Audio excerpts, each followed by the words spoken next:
अगर मैं आपसे कहूं कि आप जो शेयर खरीदते हो वह आपके क्लिक करने से पहले ही कोई और खरीद लेता है और आपको पता भी नहीं चलता, तो क्या आप मुझ पर भरोसा करेंगे? अगर मैं कहूं कि स्टॉक मार्केट में आज भी चोरी होती है, खुलेआम, बस तरीका बदल गया है। बंदूक नहीं, कंप्यूटर और फाइबर केबल इस्तेमाल होते हैं। और सबसे खतरनाक बात, यह चोरी लीगल है, सिस्टम के अंदर से की जाती है। यही है फ्लैश बॉयज की कहानी। यही है वह सच जो माइकल लुइस ने पूरी दुनिया के सामने खोल दिया। आपने कभी नोटिस किया है, मार्केट में एंट्री लेते ही प्राइस 12 रुपए ऊपर भाग जाता है और आपको लगता है यार लेट हो गया, या फिर स्टॉप लॉस लगाते ही मार्केट बस ए सेल हिट करके रिवर्स हो जाती है। हम सोचते हैं मेरी स्ट्रेटेजी खराब है, मेरी साइकोलॉजी कमजोर है, मार्केट मेरे खिलाफ है। लेकिन फ्लैश बॉयज पूछती है, क्या वाकई गलती आपकी है या फिर कोई और है जो आपसे एक कदम आगे चलता है? माइकल लुइस कोई आम राइटर नहीं है। The big shot, lawyers poker, money ball. जब 2008 का क्रैश आया था तो माइकल लुइस वही इंसान था जिसने दुनिया को बताया था कि मार्केट झूठ पर चल रही थी, और 2014 में उसने एक और बम फोड़ा। नाम था फ्लैश बॉयज। फ्लैश बॉयज एक किताब नहीं है, यह स्टॉक मार्केट का एक्सरे है। यह किताब बताती है कि हाई फ्रीक्वेंसी ट्रेडर्स कैसे काम करते हैं, मार्केट की स्पीड कैसे अनफेयर एडवांटेज बन जाती है,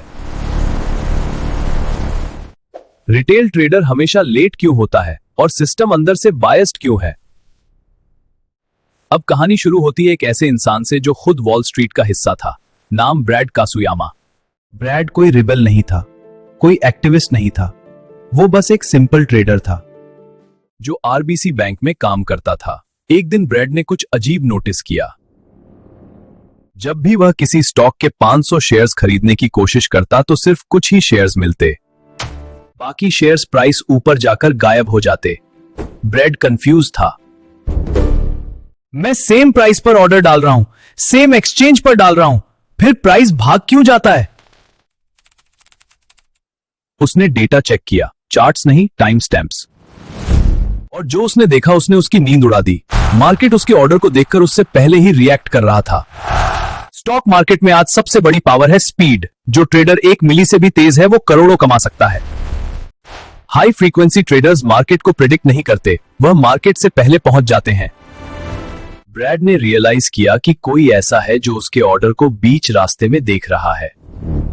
लेकिन सवाल यह था वो देख कैसे रहा है और सिस्टम उसे ऐसा करने दे क्यों रहा है। और जब ब्रैड को इसका जवाब मिला उसने वॉल स्ट्रीट को चुनौती दे दी। आगे हम जानेंगे कि हाई फ्रीक्वेंसी ट्रेडिंग असल में क्या है, मार्केट ऑर्डर्स कैसे हंट किए जाते हैं और रिटेल ट्रेडर हमेशा लेट क्यों होता है। अगर आप सच में जानना चाहते हैं तो इस सीरीज को पूरा देखिए, क्योंकि यह नॉलेज आपको स्ट्रेटेजी से ज्यादा सिस्टम समझना सिखाएगी।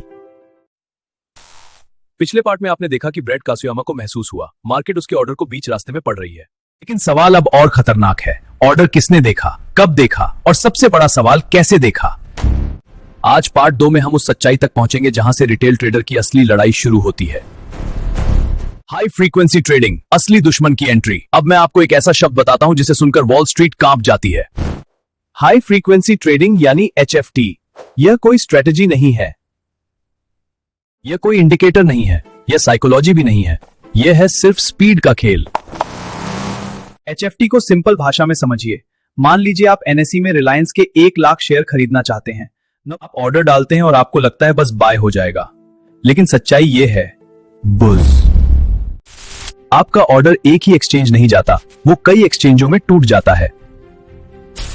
NSE, BSE, डार्क पूल्स और दूसरे लिक्विडिटी सेंटर्स, और यहीं से खेल शुरू होता है। फ्रंट रनिंग, लीगल चोरी। जैसे ही आपका ऑर्डर पहले एक्सचेंज तक पहुंचता है, HFT कंप्यूटर आपके ऑर्डर को पहचान लेते हैं और वह सोचते हैं कोई बड़ा बायर आ रहा है, प्राइस ऊपर जाने वाला है। अब वह क्या करते हैं, वह बाकी एक्सचेंजों पर आपसे पहले पहुंच जाते हैं।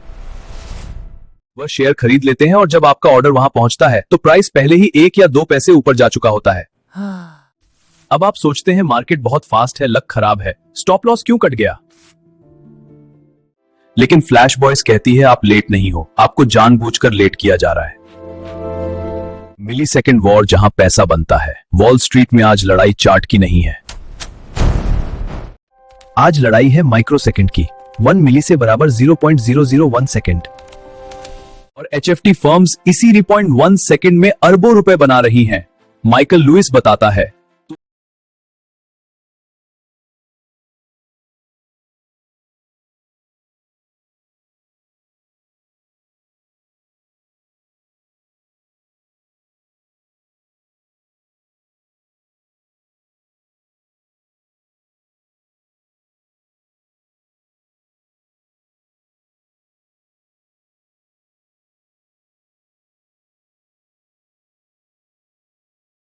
कुछ फर्म्स ने लाखों डॉलर खर्च करके सिर्फ इसलिए अपनी बिल्डिंग बदली ताकि वो एक्सचेंज के थोड़ा और पास बैठ सके। क्यों?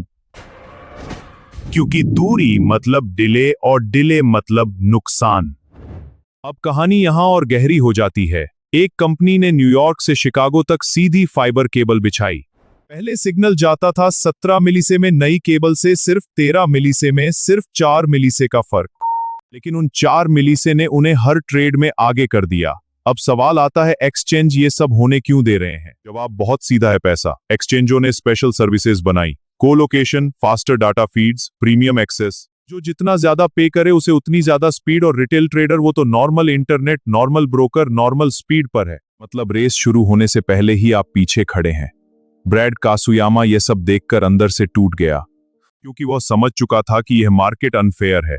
लेकिन सबसे खतरनाक बात यह थी, लोगों को पता ही नहीं था। यहीं से ब्रैड ने फैसला लिया, या तो मैं इस सिस्टम का हिस्सा बन जाऊं या फिर मैं एक ऐसा सिस्टम बनाऊंगा जहां स्पीड काम ही न करे। ब्रैड ने तय किया कि वह वॉल स्ट्रीट को उसी की भाषा में जवाब देगा। लेकिन सवाल यह है, स्पीड को हराया कैसे जाए जब पूरा मार्केट सिर्फ स्पीड पर चलता है? और यहीं से जन्म होता है एक ऐसे एक्सचेंज का जो मार्केट की सोच बदल देता है। अगर आप सच में जानना चाहते हैं कि मार्केट फेयर कैसे बन सकती है तो पार्ट 3 मिस मत करना, क्योंकि अगला पार्ट पूरी कहानी का टर्निंग पॉइंट है। अगर मैं आपसे कहूं कि वॉल स्ट्रीट में एक ऐसा एक्सचेंज बना जहां स्पीड बेकार हो जाती है, जहां करोड़ों खर्च करके खरीदी गई मिली सेकंड का कोई फायदा नहीं रहता। Yes, I did it! Woohoo! Awesome! Best day ever! Brad Kasuyama समझ चुका था कि जब तक मार्केट सिर्फ स्पीड पर चलती रहेगी तब तक फेयरनेस नहीं आ सकती। इसलिए उसने सोचा, अगर स्पीड ही समस्या है तो स्पीड को ही न्यूट्रलाइज कर दो। ब्रैड का आइडिया सुनने में बहुत सिंपल था। अगर हर ऑर्डर थोड़ी देर से पहुंचे तो सबसे तेज ट्रेडर को कोई एक्स्ट्रा फायदा नहीं मिलेगा, मतलब सब बराबर हो जाएंगे। अब आता है फ्लैश बॉयज का सबसे मशहूर कॉन्सेप्ट, स्पीड बम्प। ब्रैड और उसकी टीम ने एक्सचेंज में सिर्फ 350 माइक्रोसेकंड का डिले डाला। सुनने में कुछ भी नहीं, लेकिन वॉल स्ट्रीट के लिए यह एक न्यूक्लियर बम था। एचएफटी फर्म्स 1 से 5 माइक्रोसेकंड की रेस लड़ती थी। 350 माइक्रोसेकंड का डिले उनकी पूरी स्ट्रेटजी तोड़ देता था। अब कोई भी फ्रंट रन नहीं कर सकता था। इस एक्सचेंज का नाम रखा गया आईईएक्स इन्वेस्टर्स एक्सचेंज। आईईएक्स का गोल पैसा नहीं था, आईईएक्स का गोल था फेयर एक्सेस, इक्वल स्पीड और नो गेमिंग। जैसे ही आईईएक्स आया, बड़े बैंक नाराज हो गए। एचएफटी फर्म्स भड़क गई क्योंकि पहली बार उनका एज छीना जा रहा था। वॉल स्ट्रीट ने आईईएक्स को इग्नोर करने की कोशिश की।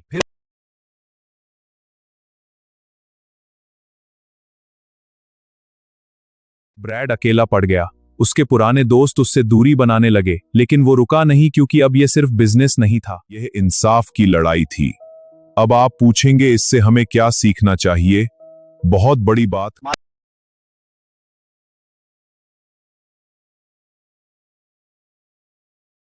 फ्लैश बॉयज हमें यह नहीं सिखाती कि मार्केट छोड़ दो, यह सिखाती है अंधे भरोसे ट्रेड मत करो। आईईएक्स बन गया, लेकिन लड़ाई खत्म नहीं हुई, क्योंकि अब सवाल यह था, क्या सिस्टम इसे एक्सेप्ट करेगा या कुचल दिया जाएगा। और यहीं से शुरू होती है फ्लैश बॉयज की सबसे बड़ी लड़ाई। अगर आप मार्केट को सिर्फ चार्ट नहीं, एक सिस्टम की तरह समझना चाहते हैं तो पार्ट 4 जरूर देखिए। जब भी कोई सिस्टम बहुत ज्यादा पैसा कमाने लगता है तो वह सिस्टम खुद को बचाने के लिए कुछ भी कर सकता है। आईईएक्स कोई एक्सचेंज नहीं था, वह एक आईना था और वॉल स्ट्रीट आईने में अपना चेहरा देखना नहीं चाहती थी। आईएक्स बनाम वॉल स्ट्रीट असली जंग। जैसे ही आईएक्स ने वॉल्यूम पकड़ना शुरू किया, वैसे ही वॉल स्ट्रीट की बड़ी ताकतें हरकत में आ गई। बैंक, ब्रोकर्स, एक्सचेंज, सबके पास एक ही डर था, अगर आईएक्स स्वीकार कर लिया गया तो उनका एज खत्म हो जाएगा। अब एक्सचेंज के बिजनेस मॉडल को समझिए। एक्सचेंज कोई मंदिर नहीं है, एक्सचेंज एक बिजनेस है, और बिजनेस वहां चलता है जहां पैसा होता है। एचएफटी फर्म्स लिक्विडिटी देती थी, फीस देती थी, स्पेशल सर्विसेज खरीदती थी, मतलब एचएफटी ही वीआईपी ग्राहक थे। रूल बुक को हथियार बनाया गया। वॉल स्ट्रीट ने आईएक्स को सीधे नहीं रोका, उन्होंने नियमों का सहारा लिया। एसईसी के पास शिकायतें गई, तर्क दिए गए कि स्पीड बम्प अनुचित है, फ्री मार्केट के खिलाफ है और लिक्विडिटी घट जाएगी। जो लोग खुद स्पीड से खेल रहे थे, वही अब फेयरनेस की बात करने लगे। यह ब्रैड के लिए सबसे मुश्किल समय था। लीगल नोटिस आए, रेगुलेटरी प्रेशर बढ़ा, मीडिया अटैक्स हुए, लेकिन उसने एक बात साफ पकड़ ली, अगर मैं झुक गया तो यह लड़ाई यहीं खत्म हो जाएगी।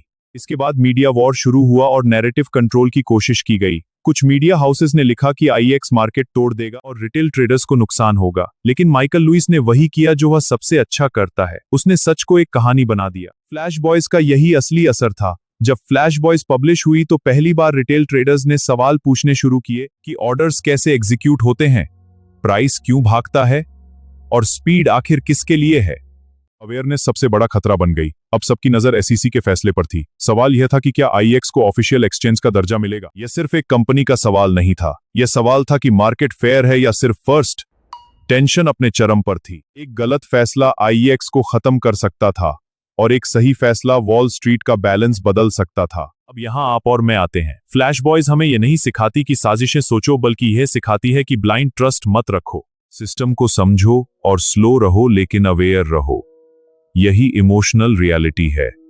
मार्केट अमीर बनाती है, लेकिन सिर्फ उन्हें जो जानते हैं कि खेल कैसे खेला जाता है। कहानी यही नहीं रुकती, क्योंकि एसईसी का फैसला आने वाला था। ब्रैड की टीम चुप थी, वॉल स्ट्रीट बेचैन थी और पूरा मार्केट सांस रोक कर बैठा था। कभी कभी सबसे ज्यादा शोर फैसले से पहले की खामोशी में होता है। वॉल स्ट्रीट रुकी हुई थी, ब्रैड रुका हुआ था, पूरा मार्केट रुका हुआ था, क्योंकि अब सवाल सिर्फ आईएक्स का नहीं था, सवाल था मार्केट किसके लिए बनी है। एसईसी का फैसला, इतिहास का मोड़। आखिरकार वो दिन आ गया। एसईसी ने आईएक्स को ऑफिशियल एक्सचेंज का दर्जा दे दिया। स्पीड बम्प लीगल हो गया, फेयर एक्सेस लीगल हो गया और पहली बार वॉल स्ट्रीट को एनओ सुनना पड़ा। वॉल स्ट्रीट की प्रतिक्रिया साफ थी, बड़ी एक्सचेंजेस खुश नहीं थी, एचएफटी फर्म्स नाराज थी, लेकिन वो कुछ नहीं कर सके क्योंकि अब रूल्स बदल चुके थे। आईएक्स का असली मतलब सिर्फ एक एक्सचेंज होना नहीं था, आईएक्स एक स्टेटमेंट था। मार्केट फास्ट हो सकती है, मार्केट लिक्विड हो सकती है, लेकिन मार्केट फेयर भी हो सकती है। क्या एचएफटी खत्म हो गया? सच्चाई यह नहीं। फ्लैश बॉयज कोई फेरी टेल नहीं है। एचएफटी आज भी एक्सिस्ट करता है, स्पीड आज भी बिकती है, लेकिन अब सवाल पूछे जाते हैं। अवेयरनेस पैदा हो चुकी है। ब्रैड की जीत हुई, लेकिन एक कीमत के साथ। ब्रैड अमीर बन सकता था, ब्रैड सिस्टम का हिस्सा बन सकता था, लेकिन उसने दूसरा रास्ता चुना, सही रास्ता। उसने यह साबित किया कि एक इंसान भी सिस्टम को चैलेंज कर सकता है। धन्यवाद। गुड रीड ग्रेट नॉलेज के साथ बने रहें, पढ़ते रहो, सीखते रहो, बढ़ते रहो।